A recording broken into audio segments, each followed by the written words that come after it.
नमस्कार, बिहार झारखंड की खबरों में स्वागत है आपका। आपके साथ हाजिर हूं मैं कंचन। शुरुआत करेंगे बुलेटिन की, लेकिन उससे पहले एक नजर हेडलाइंस पर।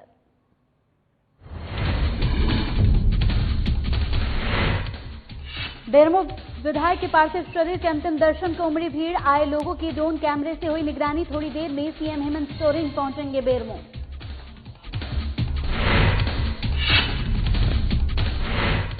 कोरोना वायरस महामारी से मुक्ति के लिए लोगों ने अनुष्ठान का किया सहारा। कोरोना की जंग में लोगों ने हवन का कराया आयोजन। श्रद्धालुओं ने कहा, लोगों को ईश्वर पर पूरा विश्वास। भोजपुर में अपराधियों के तांडव का सिलसिला लगातार जारी। पंचायत के उप मुखिया के भाई की हुई हत्या। मामले की जांच में जुटी पुलिस।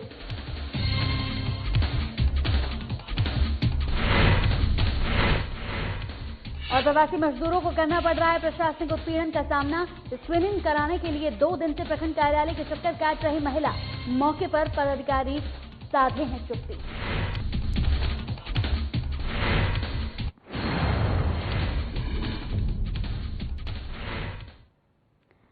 इस वक्त की बड़ी खबर आ रही है प्रयागराज से। इस वक्त की बड़ी खबर आपको बता दें, लगातार श्रमिक स्पेशल ट्रेन के यात्रियों ने हंगामा किया है। लगातार इस तरीके की खबरें हम आपको दिखा रहे हैं। श्रमिक स्पेशल ट्रेन के यात्रियों ने हंगामा किया। महाराष्ट्र के पालघर में बिहार शरीफ के लिए जा रही थी ये ट्रेन। शिवकी जंक्शन पर यात्रियों ने लूटा खाना। ट्रेन लेट चलने की वजह से भूखे थे यात्री।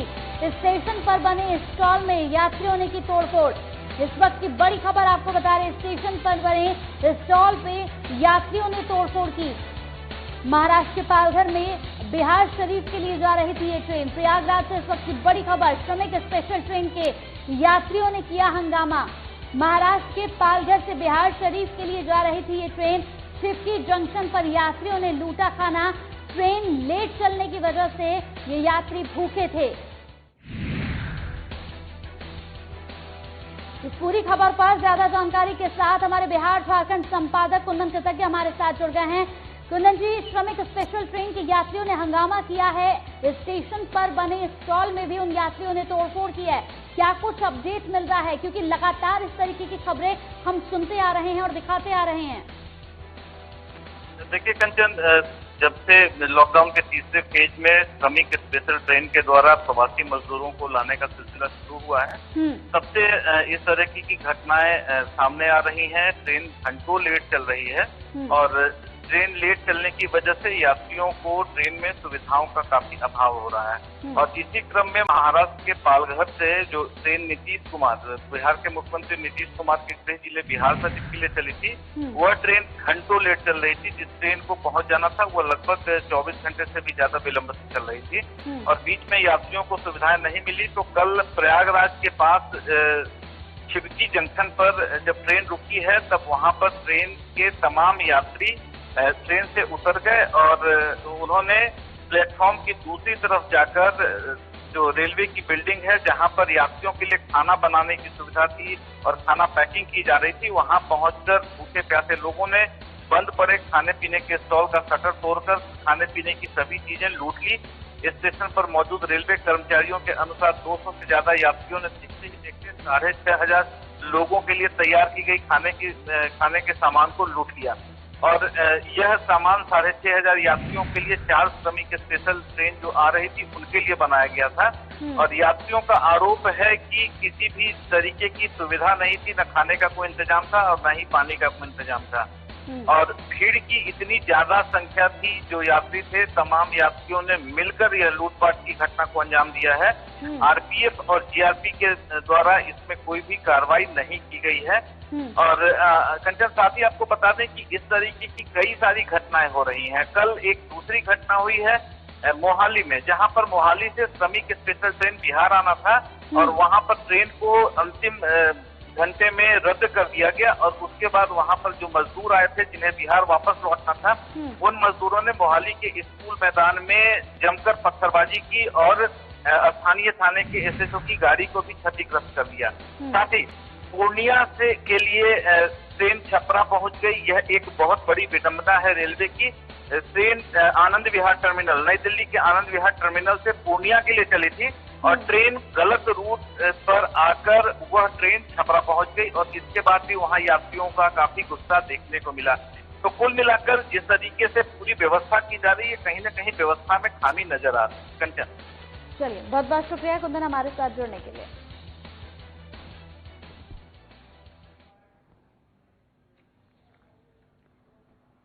चलिए, खबरों में बढ़ते हैं आगे। तो देश में आए दिन महिलाओं के साथ दुष्कर्म की खबरें समाज में सामने आती रहती हैं। ताजा मामला साहिबगंज के राजमहल थाना क्षेत्र के नौगच्छी नवाबेडरी गांव का है, जहां एक नाबालिग लड़की के साथ गांव के ही 3 से 4 युवकों ने सामूहिक दुष्कर्म की घटना को अंजाम दिया। बताते चले कि मामले के सामने आने के बाद तुरंत अनुमंडल पदाधिकारी और थाना प्रभारी ने संज्ञान लेते हुए मामले की छानबीन शुरू कर दी है। साथ ही यहां पर अभियुक्त को चिन्हित कर लिया गया है।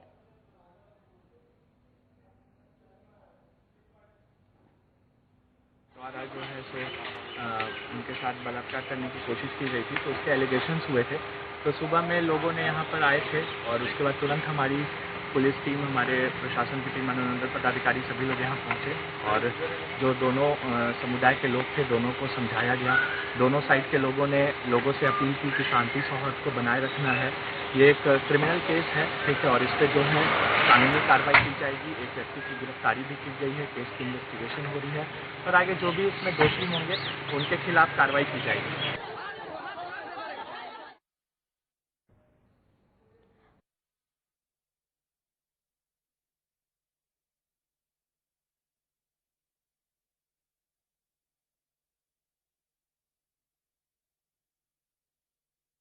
संवाददाता संजीव हमारे साथ जुड़ गए हैं। संजीव, लगातार जिस तरीके से खबरें सामने आ रही हैं, देश में आए दिन महिलाओं के साथ दुष्कर्म की खबरें सामने आती हैं। ताजा मामला साहिबगंज के राजमहल से सामने आया है, जहां पर एक नाबालिग लड़की के साथ 3 से 4 युवकों ने सामूहिक दुष्कर्म किया है। क्या कुछ अपडेट है इस पर? जी, जिला मुख्यालय के राजमहल थाना क्षेत्र के नौगच्छी नवाबडेरी गांव में कल बीती संध्या एक नाबालिग लड़की के साथ गांव के दूसरे ही समुदाय के 3 से 4 युवक द्वारा गैंग रेप किए जाने का मामला सामने आया है।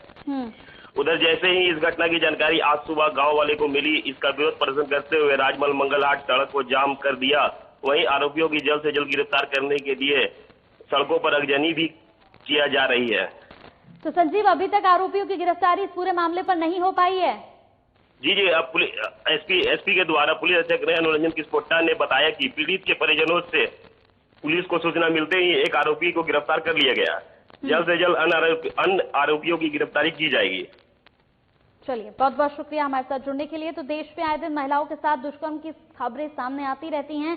ताजा मामला साहिबगंज के राजमहल थाना क्षेत्र के नौगच्छी नवाबडेरी गांव का हमने आपको बताया, जहां एक नाबालिग लड़की के साथ गांव के ही 3 से 4 युवकों ने सामूहिक दुष्कर्म की घटना को अंजाम दिया।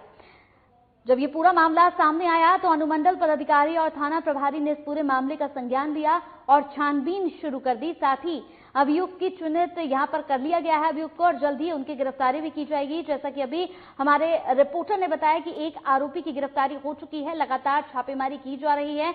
आगे भी आरोपियों को गिरफ्तार करने के लिए लगातार टीमें गठित की जा रही हैं। तो खबर बेरमो से है। बेरमो विधायक राजेंद्र सिंह के पार्थिव शरीर के अंतिम दर्शन के लिए भीड़ उमड़ पड़ी है। राज्य के कई मंत्री भी बेरमो पहुंच चुके हैं। आपको बता दें कि श्रद्धांजलि अर्पित करने आए लोगों की ड्रोन कैमरे से निगरानी भी की जा रही है। सीएम हेमंत सोरेन दोपहर थोड़ी ही देर में बेरमो पहुंचने वाले हैं। बताते चले कि अंतिम संस्कार के समय में बदलाव कर दिया गया। अब 2 बजे शव यात्रा निकाली जाएगी। आने वाले सभी लोगों की स्क्रीनिंग की जा रही है। इसके बाद उन्हें अंतिम दर्शन के लिए भेजा जा रहा है।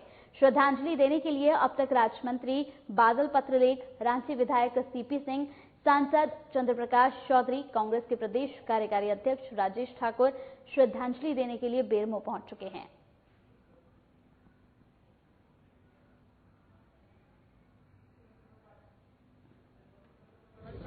पूर्व मंत्री वर्तमान विधायक राजेंद्र बाबू आज हम लोगों के बीच में नहीं रहे। वही क्षेत्र के मसीहा थे और खास करके मजदूरों के मसीहा के रूप में काफ़ी चर्चित थे। राष्ट्रीय स्तर पर इनका अपना पहचान था मजदूर के इसमें। आज हम लोगों के बीच में नहीं रहने से बहुत बड़ा क्षति हुआ है और इस क्षति का भरपाई करना मुश्किल है, लेकिन फिर भी मैं इस दुख के घड़ी में उनके परिवार को शोक संवेदना प्रकट करता हूँ। इसके मजदूरों की आवाज थे राजेंद्र बाबू। यह क्षति सिर्फ बेरमो की नहीं, पूरे राज्य की है। बिहार से लेकर यहाँ तक जो उनका राजनीतिक जीवन रहा, सदैव एक नेतृत्वकर्ता के रूप में, एक नेता प्रतिपक्ष के रूप में, सत्ता और विपक्ष के बीच के खाई को पाटने के रूप में उनके द्वारा किए गए काम याद किए जाएंगे। मेरे जैसे लोगों को राजनीति में लाकर यहाँ तक स्थापित करने में यदि राजेंद्र बाबू नहीं रहते तो शायद हम लोग जैसे लोग यहाँ तक नहीं पहुँच पाते। चलिए, इसी बीच इस वक्त की एक और बड़ी खबर आ रही है गोपालगंज से। इस वक्त की एक और बड़ी खबर आपको बता दें, ट्रिपल मर्डर केस में खूनी संघर्ष जारी है। बाइक सवार अपराधियों ने मुन्ना तिवारी को गोली मारी। जेडीयू विधायक अमरेंद्र कुमार उर्फ पप्पू पांडे के करीबी को गोली मार दी गई। घटनास्थल पर ही मौत हो गई है। हथुआ थाने के रेपुरा गांव की ये पूरी घटना, घर के दरवाजे पर बैठे मुन्ना तिवारी को दौड़ाकर मारी गोली। इस वक्त की बड़ी खबर आपको बता रहे हैं, ट्रिपल मर्डर केस में खूनी संघर्ष लगातार जारी है। बाइक सवार अपराधियों ने मुन्ना तिवारी को गोली मारी। जेडीयू विधायक अमरेंद्र कुमार उर्फ पप्पू पांडे के करीबी को गोली मारी गई है। घटनास्थल पर ही युवक की मौत हुई। हथुआ थाने के रेपुरा गांव की पूरी घटना, ये जेडीयू विधायक अमरेंद्र कुमार उर्फ पप्पू पांडे के करीबी को गोली मारी गई है। इस वक्त की बड़ी खबर आपको बता रहे हैं, घर के दरवाजे पर बैठे मुन्ना तिवारी को दौड़ाकर गोली मारी गई। घटनास्थल पर ही युवक की मौत हो गई। हथुआ थाने के रेपुरा गांव की ये पूरी घटना है। इस पूरी खबर पर ज्यादा जानकारी के साथ हमारे संवाददाता शैलेंद्र हमारे साथ जुड़ गए हैं। शैलेंद्र, ट्रिपल मर्डर केस में खूनी संघर्ष लगातार जारी है। अब जेडीयू विधायक अमरेंद्र कुमार उस पप्पू पांडे के करीबी को गोली मारी गई है, क्या कुछ अपडेट है इस पर? जी, जैसा कि बता दूं, रायपुरा में जो मुन्ना तिवारी नाम के हैं वो अपने दरवाजे में बैठे हुए थे, तभी मोटरसाइकिल सवार अज्ञात अपराधी आते हैं और उनको गोली मार देते हैं, जिनमें उनकी मौत हो जाती है। हालांकि पुलिस इसकी जानकारी के बाद से पुलिस वहां घटनास्थल पर पहुंच के शव को कब्जे में लेकर पोस्टमार्टम के लिए सदर अस्पताल भेजी है।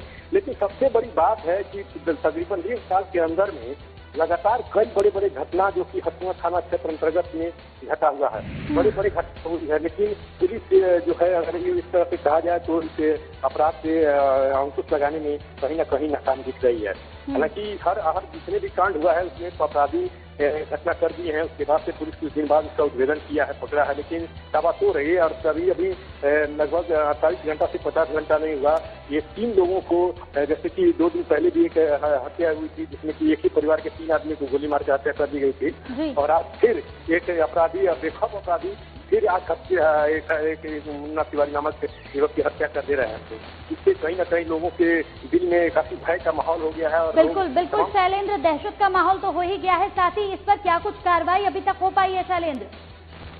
अभी प्रशासन जो है वो शव को कब्जे में लेकर पोस्टमार्टम के लिए भेज दिया है और तमाम तरह की जो जांच करने की जो है उसे प्रशासन काम कर रही है। और लगातार प्रशासन की दावा है, गोपालगंज जिला प्रशासन की दावा है कि जल्द से जल्द इस अपराधियों को पकड़ लिया जाएगा।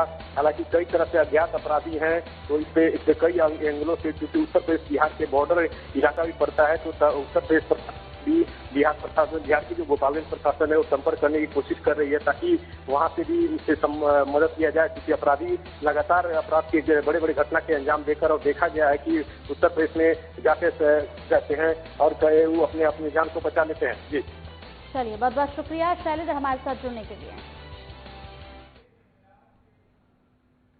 चलिए, हम वक्त हो गया एक छोटे से ब्रेक का, जल्द हाजिर होंगे कुछ और खबरों के साथ।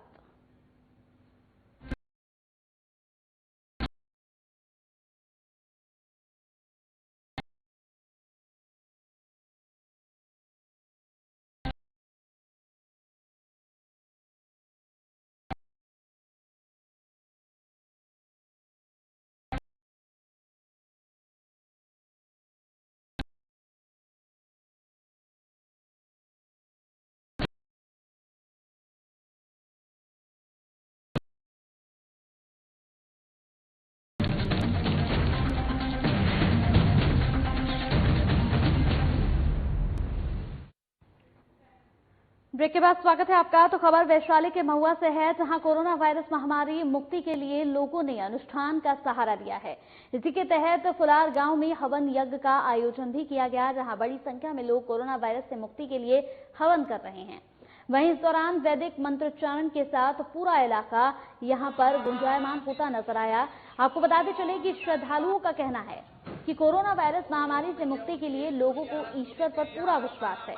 हालांकि इसी कारण लोगों ने वैदिक मंत्रोच्चारण के साथ हवन किया है ताकि देश और दुनिया से कोरोना वायरस महामारी भाग सके और लोगों का जीवन बचाया जा सके।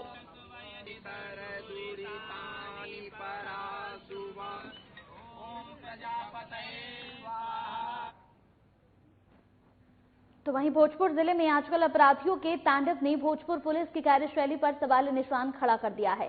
ताजा घटना यहां कोइलवर थाने के हरिपुर बालूघाट का है, जहां चंदा पंचायत के उप मुखिया के भाई के बदमाशों ने हत्या कर शव को गड्ढे में फेंक दिया।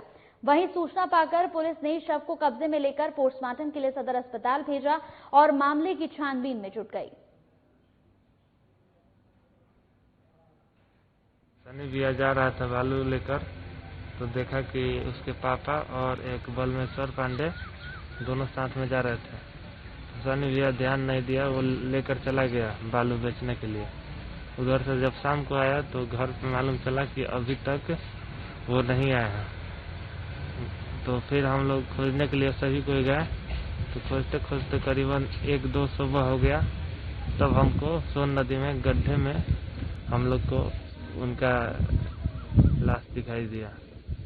तब हम लोगों ने उनको लेकर घर पे आए, फिर पुलिस प्रशासन को कॉल करके ये सब बताया। क्या हुआ सोन घाट पे? पुराना हरिपुर। तो हुआ क्या है इनके साथ? मुझे मार के हत्या किया गया है। कुछ पता चला है किस लिए? कौन सोन पे हुआ ये? पुराना हरिपुर के सामने। कौन थाना है? तो बिहार लौट रहे प्रवासी मजदूरों को कई जगहों पर प्रशासनिक उत्पीड़न का सामना करना पड़ रहा है। मामला रोहतास जिले के बिक्रमगंज प्रखंड का है, जहां बीते दिन गुजरात से लौटी महिला और उसका परिवार अपनी स्क्रीनिंग करवाने के लिए बीते 2 दिन से प्रखंड कार्यालय के चक्कर काट रहा है। मगर प्रशासनिक लापरवाही इतनी व्यापक स्तर पर हो रही है कि अब तक इनकी सुध लेने वाला कोई नहीं है। वही महिला बहुत आक्रोशित हो गई।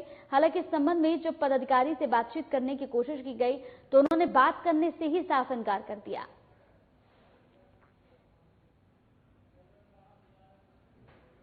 हमें छोटी बच्ची लेके पूरा बिहार सरकार हमारा इतना लापरवाह है कि छोटी बच्चा लेके हम लोग सुबह से भूखे मर रहे हैं और सुन नहीं रहे हैं। वो लोग इतना ढिलाई है, इतना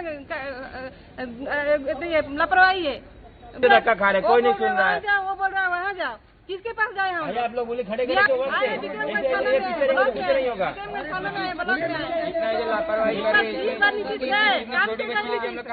नहीं आएंगे। इसकी छोटी बच्ची लेकर हम लोग घूम रहे हैं, दया आ रहा है।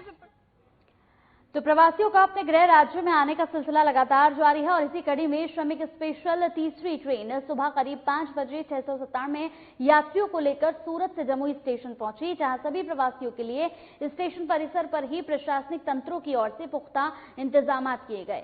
वहीं इस दौरान स्टेशन परिसर पर बनाई गई जांच केंद्रों पर सभी प्रवासियों की स्क्रीनिंग जांच भी की गई और सभी को नाश्ते के पैकेट और पानी की बोतलें भी दी गई।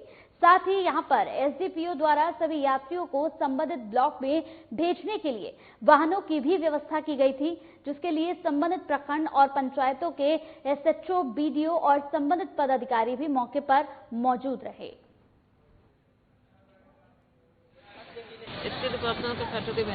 क्या चेकिंग करता है? क्या करते थे? बर्तन का फैक्ट्री। अच्छा, और रास्ते में क्या दिक्कत हुआ आने जाने में? कोई दिक्कत नहीं हुआ। तो जिला प्रशासन को क्या गाड़ी नहीं मिलता है जाए के लिए। कहाँ घर है आपका? मोतिहारी जिला। मोतिहारी। तो यहाँ जमुई उतरे हैं? पटना में उतरे थे, तो पटना में पुलिस वाला बोल दिया जमुई इसलिए पटना में उतरे थे तो पुलिस वाला बोला कि जमुई चले जाओ, जमुई से गाड़ी मिलेगा। तो आप बोले नहीं जमुई से कहाँ गाड़ी मिलेगा? वो नहीं कुछ बोला, वहीं पे मिलेगा। 697 यात्री आने वाले थे। ये ट्रेन सूरत से आई है और इसका स्टॉपेज आरा तक ही था, लेकिन इसमें 697 लोग श्रमिक जमुई जिला के थे, इसलिए इस ट्रेन को विस्तारित करके यहाँ जमुई जिला तक लाया गया है। अभी इनके लिए यहाँ पे इनका रजिस्ट्रेशन हुआ है, फिर स्वास्थ्य जांच हुआ है और इनके लिए नाश्ता एवं पानी का बोतल का व्यवस्था किया हुआ है आगे काउंटर पे निकास, जहाँ से इन लोगों को निकास है। और जो भी जिस प्रखंड के हैं या जिस अन्य जिले के हैं उसके लिए बस की भी सुविधा वहाँ पर लगी हुई है। ये दमन से आए हैं, कुछ सूरत से आए, गुजरात से आए हैं, वहीं से ट्रेन आई है। और कितने मजदूर आने वाले थे सर? लगभग 700 संख्या में थे, लेकिन तो वहीं अररिया में तेज आंधी और बारिश की वजह से वहां के लोगों को काफी नुकसानों का सामना करना पड़ रहा है। लोगों के घरों की छत तक उड़ गई है और कई जगहों पर यहां बड़े पेड़ गिर जाने की वजह से बिजली आपूर्ति भी ठप हो गई है।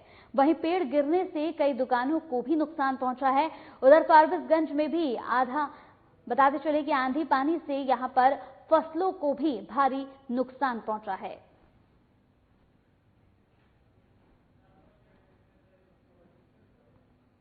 मतलब पूरा दुकान ही खत्म हो गया, जो भी माल था वो भी निकल गया, पूरा गुमटी में पूरा चौपट हो गया, कुछ बचा ही नहीं है। कैसे हुआ ये?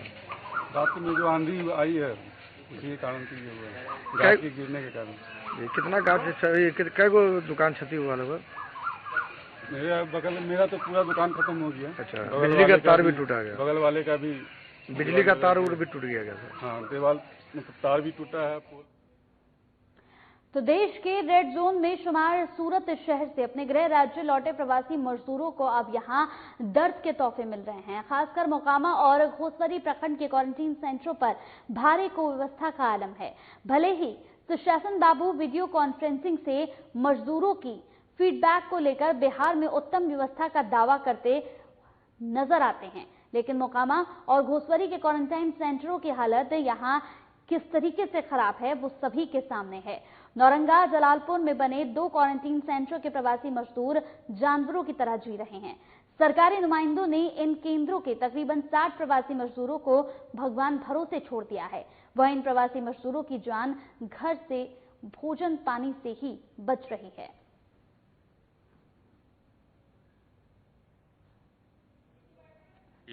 नौरंगा जलालपुर पंचायत के पचमहला गांव मिडिल स्कूल है। यहाँ सूरत से विगत 5 दिन से 50 मजदूर आए हुए। रेड जोन पड़ता है सूरत। एक भी प्रशासन या थाना प्रभारी या मुखिया लोग कोई देखने के लिए नहीं आए। लाइट अपना व्यवस्था से सब जला रहा है, पंखा अपना गार्जियन सब दिए हुए हैं गांव के, नहीं खाना पूछने वाला है, जानवर की तरह सब औरत से बच्चा तक सब रह रहा है। तो वहीं बक्सर जिले के मुफस्सिल थाना क्षेत्र स्थित गोपाल नगर चकिया गांव में आपसी विवाद में हुई यहां पर छुरेबाजी की घटना सामने आई है, जिसमें 2 परिवारों के कुल 7 लोग घायल हो गए, जिन्हें स्थानीय लोगों द्वारा आनंद फानन में सदर अस्पताल में भर्ती कराया गया। बताते चले कि दोनों पक्षों में पहले से ही जमीनी विवाद चल रहा था। उसी विवाद को लेकर यहां पर इस पूरी घटना को अंजाम दिया गया। हम गली में थे ना, तो बोला था कि गली में न था, फिर क्या करे आवत रहे, गली में न था। ही है सूरत सर महेंद्र लड़का है। तो हम फिर आ गए, फिर भैया से एकदम पूरा झगड़ा कर गया, भैया को मारने लगा। फिर झगड़ा खत्म हो गया, तो फिर घर पर आकर हम। चलिए इसी के साथ बिहार झारखंड की खबरों में मेरे साथ इतना ही। नमस्कार।